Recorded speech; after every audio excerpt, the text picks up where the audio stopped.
estás? Bien, gracias a Dios.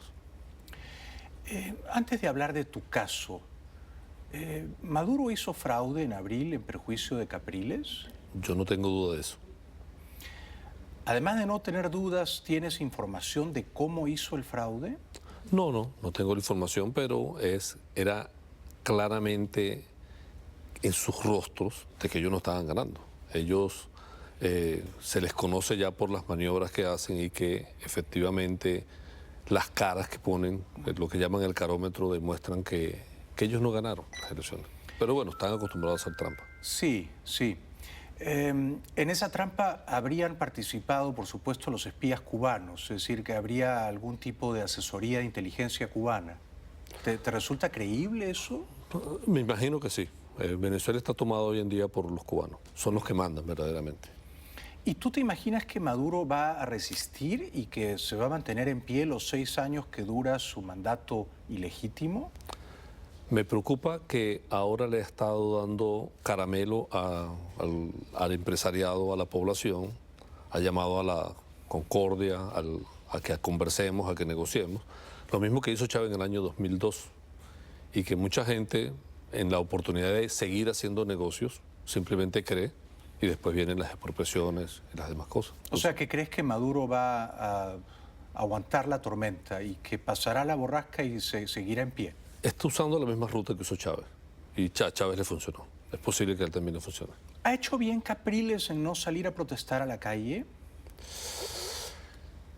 Es muy difícil decir que hizo bien o no, porque el problema que hay en Venezuela es que cuando tú haces oposición, las consecuencias que pagas son muy fuertes, porque ellos son despiadados. Entonces, tenemos el caso de Carlos Ortega, llamó a un paro general y lo condenaron por 16 años. De hecho, tu caso está emparentado al caso de Ortega porque, según has contado tú, Diosdado Cabello te dijo que a ti empezaron a perseguirte porque tú ayudaste a Carlos Ortega a escapar a Perú, ¿correcto? Sí, exactamente. Entonces, cuando tú tienes un país que le pone 16 años de prisión a quien llama a una huelga, si un candidato presidencial sale a hacer una manifestación y hay un muerto, le van a querer cargar el cargo de homicidio. Entonces, es muy difícil hacer oposición en Venezuela cuando los poderes no son independientes. Por lo tanto, parecería prudente lo que hizo Enrique Capriles. Es prudente, sí, señor. Es prudente. Sí. ¿Tú lo conoces? No. ¿A Capriles? Mira, yo lo conocí en el año 2005. Yo hice un alumbrado en Venezuela, en el río El Guaire, que lo iban a convertir para que los venezolanos se pudieran bañar. Yo hice una promoción y iluminamos todo el río El Guaire, que era una atracción para Caracas. Le quise regalar eso a Caracas. Y él era el alcalde de Baruta que me dio el permiso. Conversamos quizás 3 veces, pero ya de ahí no lo vi más nunca. ¿Tú eras dueño de un par de bancos? Sí, sí. De Bolívar Banco Bolívar y Banpro. Banpro. Sí, exactamente. ¿Y a Chávez lo llegaste a conocer en tu condición de banquero, influyente, poderoso en Venezuela? No, yo lo conocí cuando era dueño de una casa de bolsa. Él estaba de cuarto en las encuestas y pasamos media hora conversando en un evento que hizo Beneconomía, que se llamaba Conoce a tu presidente. Y ahí yo me di cuenta lo que iba a hacer. Y además se lo dije. ¿Tú votaste por él el año 98? Jamás votaría por alguien que dio un golpe de Estado. ¿Por quién votaste ese año? Ese año yo voté por Enrique Salarroga. Y cuando ganó Chávez, ¿tú ya habías prosperado? ¿Ya el año 98 eras un empresario rico en Venezuela o los años dorados para ti estaban todavía por venir? No. Yo en el año 98-99 ya era una persona que tenía un capital importante. Pero te fue mejor en los primeros años de Chávez. Le fue mejor al mercado, porque yo nunca hice negocio con el gobierno. Yo monté una institución bancaria que iba con el mercado y hacía negocios, los negocios naturales que hacía la banca, pero no tenía relación con el gobierno. Yo sé que esta pregunta te la han hecho, pero yo tengo que recogerla porque probablemente es una desinformación, pero mucha gente la cree. ¿Tenías algún tipo de relación amorosa con la hija de Chávez, María Gabriela? No. ¿Nunca fue tu novia? No, jamás. Es que además es una niña. O sea, la diferencia de edad es una muchacha muy joven. Pero hay ese rumor de que tú salías con María Gabriela, de que se pelearon y como terminaste en malos términos con ella, entonces Chávez te echó los perros, pero eso no es exacto. No, no es verdad, no es verdad. No la conozco, no la conocí nunca y no tuve ningún tipo de relación con esa niña para el momento. ¿Y con la hija mayor de Chávez? No, no, jamás. O sea, tampoco no has tenido ningún amorío con la familia de Chávez, nadie. No, absolutamente no. No, por ahí no van los gustos. Yo sé. Quien fue aparentemente novio de María Gabriela fue un cliente de tu banco, ¿verdad? Exactamente. Gustavo Arraiz. Arraiz. Sí. Él, además de ser cliente de tu banco, cuando era novio de María Gabriela, ¿era tu amigo? No. O sea, ¿salían los tres? No. Él era amigo de mi hermano, no era amigo mío. Y tú lo tenías como cliente del banco, era un cliente más o menos importante del banco. Era un cliente normal, no era el cliente más importante. Era un cliente normal, tenía una cadena de tiendas de computación bastante grande, con mucho crecimiento, pero no era un cliente normal. ¿Año? No, 2005. Ya 2005. No, perdón, 2003, 2004. Sí. Tú, cuando él era un cliente normal de tu banco, ¿tú sabías que él estaba saliendo con María Gabriela? No lo sabía. Cuando él pidió dólares a Cadivi a través de tu banco, lo que termina generando el problema por el cual te acusa la dictadura de Chávez, primero, ¿cuántos dólares más o menos pidió a través de tu banco a Cadivi? Él pidió 97 millones y le aprobaron 97 millones. Bastante. Mucho, sí. Para que tengas una idea, a IBM, sí. IBM y Hewlett Packard le autorizaron, cuando a él la 97, le autorizaron 12 y 11 a cada empresa de estas, que eran mucho más grandes. O sea, era llamativamente alto. Era llamativamente. Casi 100 millones de dólares que Cadivi, dólares subsidiados a precio por debajo del mercado, ¿verdad? Bueno, era el precio que el Banco Central puso. Y que recordemos algo, cuando Cadivi aprueba las divisas, no es que te las regala, te autoriza que tú las compres. Pero para eso tú tenías que justificar, y me imagino que tu cliente del banco lo hizo, una importación, ¿verdad? ¿Qué importación se supone que iba a hacer él con esos 90 y pico millones de dólares? No es que el proceso en aquel momento era previo. Ahora tienes que importar la mercancía y luego que la mercancía esté en el país es que te dan los dólares. En aquel momento no, en aquel momento te daban los dólares para que tú compraras la mercancía. Pero supongo que al pedirlos tenías que anunciar cuál era la mercancía que ibas a importar. Supongo que sí, pero el banco, los bancos comerciales, no solo el banco donde yo estaba, sino los demás bancos, no entrábamos en ese proceso. ¿Cadivi tampoco? ¿Cadivi no te preguntaba, usted quiere 90 y pico millones de dólares, qué va a importar? Pero al cliente, no al banco. ¿Y qué le dijo Gustavo a Cadivi? Le dijo que iba a comprar computadoras, de diferentes tipos de computadoras. ¿Mintió? ¿No lo hizo? No lo sé porque no conozco los detalles. Yo me imagino que en algún momento él confió, según denuncia en el expediente, porque yo no soy juez ni abogado para ni defenderlo ni acusarlo, él dice que fue un empleado quien hizo los trámites y que fue un empleado el que falsificó las facturas y que cuando él se dio cuenta, él hizo la denuncia en la fiscalía y él ofreció devolver las divisas. Es ahí donde queda la duda. Si él nunca hubiese ofrecido devolver las divisas, yo digo, no, él se quedó con las divisas e hizo algún negocio. Pero él siempre las ofreció en el tribunal, por televisión, de todas las maneras. O sea, que tú confías en él. No, yo no confío en él. Yo veí los hechos.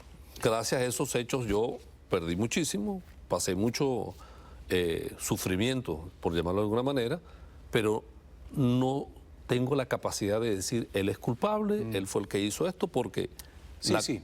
Entiendo. ¿Dónde está él ahora? En Caracas. ¿No está perseguido? ¿No hay un juicio contra él? ¿Está en libertad? Bueno, pasó 5 años y medio preso. ¿Como consecuencia de eso? Como consecuencia. Para que tengas una idea, la pena de ese delito era 1 año y medio. ¿Él sigue siendo tu amigo o amigo de tu hermano? Él sigue teniendo más relación conmigo ahora porque después que tú estás preso con una persona 3 años, se desarrolla una amistad como la tengo con acusados de narcotráfico, acusados de secuestro, con todos los que estamos ahí pasados. Ayúdame a entender esto. ¿Por qué si un cliente de tu banco, a través de tu banco y era una operación legal, pide 90 y pico millones de dólares para comprar computadoras a Cadivi, y ese cliente salía con la hija de Chávez, que es un pedazo de información a tener en cuenta, luego rompe con la hija de Chávez, luego Chávez persigue a él, ¿por qué también te persiguen a ti? ¿Por qué te asocian a eso si aparentemente tú, como estás sosteniendo aquí, eras inocente? Mira, los regímenes lo que hacen es que van levantando expedientes y van teniendo hilos de cada persona. Recordemos que estos hechos ocurrieron en el 2003 y a nosotros nos detienen en el 2007, 4 años después. Lo que hacen los regímenes es que van levantando expedientes, van guardando cosas. ¿Te puedo interrumpir? Cuando Sí, dices claro. nosotros, ¿es a Gustavo Arraiz y a ti? Sí, nos detienen a los dos. Al mismo tiempo. No, salió la orden para los dos, él se fue del país y en Panamá lo atraparon y lo regresaron. Pero cuando salió la orden de detención salió para ambos. Esa orden supongo que presumía que cuando él pidió los dólares para comprar unas computadoras que no compró, esa operación la hizo en complicidad contigo o coludido contigo, que ambos a sabiendas engañaron a Cadivi. Sí, eso es lo que dicen en el expediente. Sin embargo, en el expediente nunca eso se pudo comprobar. Y cuando yo presentaba las pruebas, una de las cosas que hace el gobierno es que no te aceptas la prueba. Es básicamente, para ponerlo coloquialmente, como que te acuso de que eres extranjero, pero cuando te presento la cédula de identidad, no te admito la cédula de identidad como prueba. ¿Y quién se quedó con los 90 y pico millones de dólares? Él solo logró comprar 27. Él no compró los 97 completos. El problema reventó cuando iba por 27. Él se quedó con los dólares, el gobierno se quedó con los bolívares. O sea que él se quedó con una ganancia de más o menos 70 millones de dólares. No. Gustavo. No, porque solo compró 27 millones de dólares. Los otros 97 nunca los llegó a comprar, se los aprobaron, pero nunca ejecutó el cupo. Como decirte, estabas autorizado a comprar hasta 97, pero no logró comprar los 97. Entiendo. Entonces le autorizaron 97, pero solo le dieron 27. Solo compró 27, sí, exacto. Solo compró 27, pero le dieron ¿cuántos? 27, los que compras. Con lo cual tú estás diciendo que sí compró lo que él dijo que iba a comprar. Los 27 sí los compró, por supuesto, claro. Y después ofreció devolverlos. Y que le devolvieran sus bolívares. Pero el fin no era hacer lo que decía la ley, que el reglamento lo dice claro. El fin era otro. Ahora, esto ha seguido ocurriendo, como tú bien sabes. Cadivi sigue operando. Al día de hoy, hay muchos empresarios que le piden a Cadivi dólares y te dan los dólares a 6 cuando el dólar está a 30. Entonces, es una defraudación legal, un saqueo legal, un robo al Estado venezolano. Y el empresario que pide los dólares subsidiados muchas veces no va a hacer el negocio. Lo que quiere es revenderlos en el mercado libre y obtener una ganancia gigantesca. ¿No fue eso lo que ocurrió también en el caso de Gustavo? Es posible que así sea y es posible que lo sigan haciendo, pero esas diferencias se crean cuando los gobiernos crean esos regímenes Sí. de control que no tienen ningún sentido. En el momento en que se hizo la operación de Gustavo Arraiz con Cadivi a través de tu banco, ¿a cuánto estaba el cambio real de la calle, del mercado, y a cuánto el dólar subsidiado que Cadivi le daba a tu cliente? Mira, no había la diferencia que hay ahora. No una diferencia de 5 veces más. No, era como el doble, era básicamente el doble. Creo que estaba como a 3 bolívares el dólar y el dólar estaba a 1.70, sí. No era tanta la diferencia como ahora es escandalosa. Regresamos después de la publicidad con el banquero Eligio Cedeño. Ya volvemos.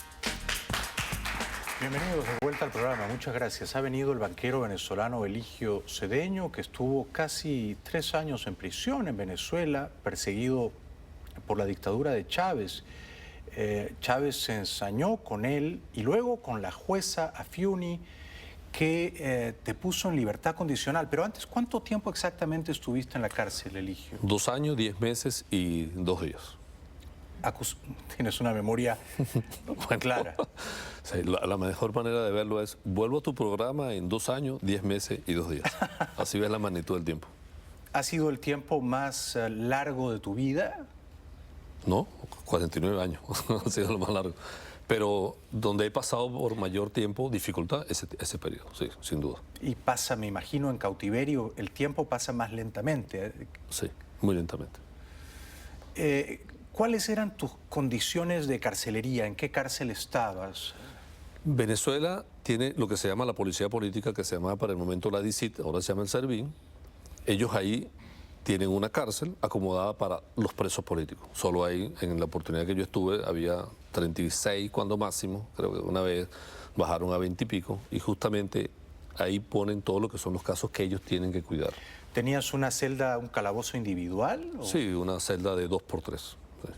¿Tenías un régimen de visitas? ¿Podía visitarte tu madre? Sí, en el régimen de visita normal, sí, sí, como cualquier otro.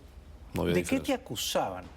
Mira, me acusaban de cómplice de contrabando, cómplice de obtención fraudulenta de divisas y de desviación de recursos del banco. Correcto. Los testigos de la fiscalía, porque a mí no me aceptaron testigos, dijeron que el banco no perdió dinero, de que las operaciones fueron normales y que no había conexión entre mi persona y las empresas del señor Gustavo Arraiz. Cuando mencionas a los testigos, ¿está incluido también el señor Gustavo Arraiz? Sí, ¿Tu Gustavo cliente, el que era novio de María Gabriela? Sí, sí, sí. Sí. Sí, sí, Es decir, que él nunca dijo, el señor dueño del banco, Eligio Cedeño, era mi cómplice. No. Él nunca te acusó. No lo hizo y no lo podía decir, porque efectivamente yo no tenía ningún tipo de relación con él, porque él era un cliente, yo era el presidente del banco. ¿De qué banco? ¿De En Bolívar? ese momento no, en ese momento era de Banco Canarias de Venezuela. Sí. Exacto. O sea que eras dueño de más de 2 bancos. ¿Tenías No. intereses también en este otro banco? No, porque recuerde que los hechos ocurrieron en el 2003 y del 2003 al 2005 vendí la mitad de Banco Canarias, donde era dueño, luego compré Bolívar Banco y posteriormente compré Banpro. Pero cuando estabas preso, esos 2 años, 10 meses y unos días, ¿eras todavía dueño de esos 2 bancos? Sí, Bolívar Banco y Banpro, sí. Tú has contado, corrígeme si estoy mal informado, que estando preso te obligaron virtualmente a vender tus bancos a cambio de una promesa de libertad. ¿Eso es correcto? Sí. Lo primero que hizo el régimen fue tratar de que los bancos quebraran.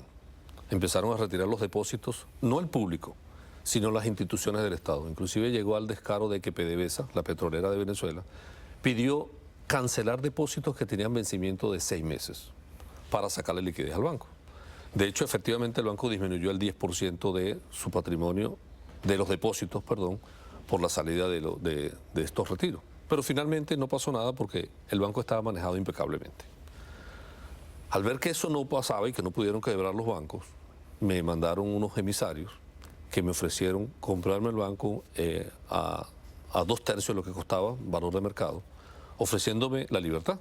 Negociaron con mi hermano, le mostraron la boleta de libertad a mi hermano y obviamente te están sacando los depósitos, la superintendencia está en contra tuya. No tiene sentido seguir. Además, velas por los empleados y accedí a vender el banco con la promesa de que me iban a dar la libertad. Por lo pronto, ¿te pagaron las 2/3 partes, es decir, el monto pactado? Convenido? Sí, ese monto lo pagaron. ¿Te pagaron? Sí, Vendiste los 2 bancos, los 2 bancos. Sí. pero no cumplieron la segunda parte de la promesa. No cumplieron la segunda parte. Y entonces la jueza, Afiuni, te puso en libertad. Sí.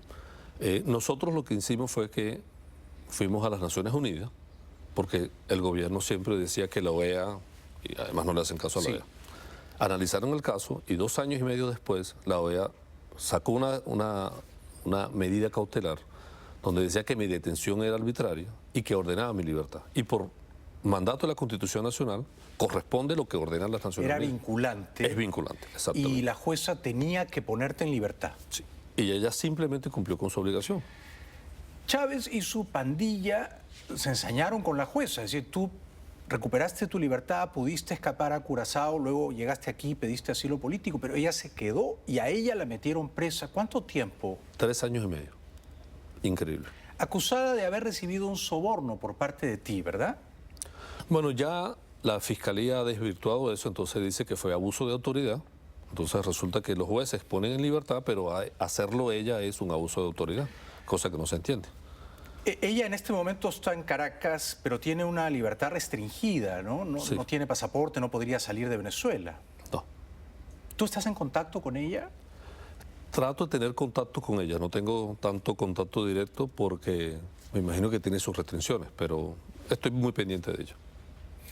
¿Has tratado de compensar económicamente a ella de alguna manera o no corresponde? No corresponde. Pero ella pasó 3 años y pico en la cárcel por ponerte en libertad. Es que yo creo que no hay dinero en el mundo que pueda recompensar eso. No lo hay.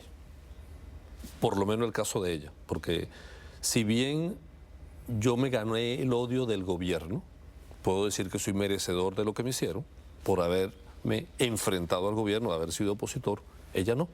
Porque ella le pasó que estaba haciendo su trabajo, que no está supuesto a que te metan preso. Un policía está supuesto a que muera en un enfrentamiento con unos malandros, pero un juez no está supuesto a que lo metan preso por dar una decisión que es su facultad. Entonces, no hay dinero para pagar eso. Es una buena respuesta. ¿Tú vas a seguir, desde aquí, donde tienes asilo político, vas a seguir políticamente activo como venezolano?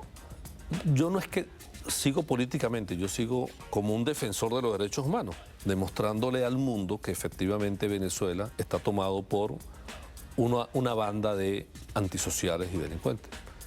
Yo tengo una frase que siempre cuento. En una oportunidad yo me entrevisté con una autoridad aquí de los Estados Unidos y él no entendía lo que me pasaba. Decía, ¿cómo que te suspendieron un juicio cuando te iban a dar la sentencia?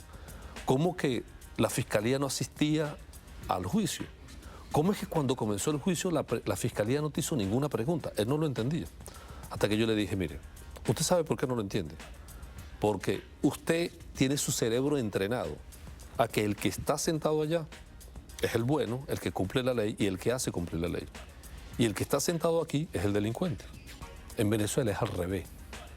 En Venezuela el delincuente es usted y el que cumple la ley está de este lado.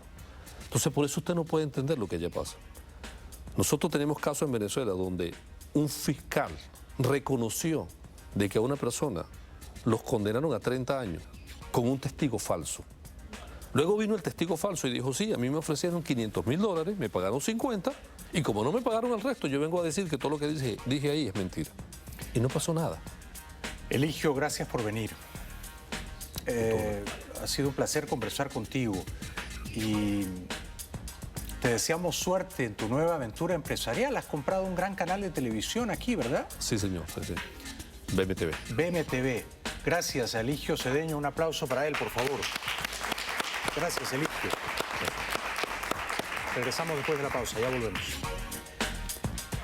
Este jueves es 4 de julio.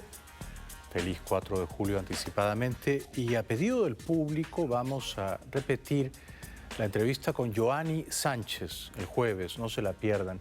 Y el viernes, Guillermo Fariñas. Nos vemos mañana. Gracias por hoy. Buenas noches.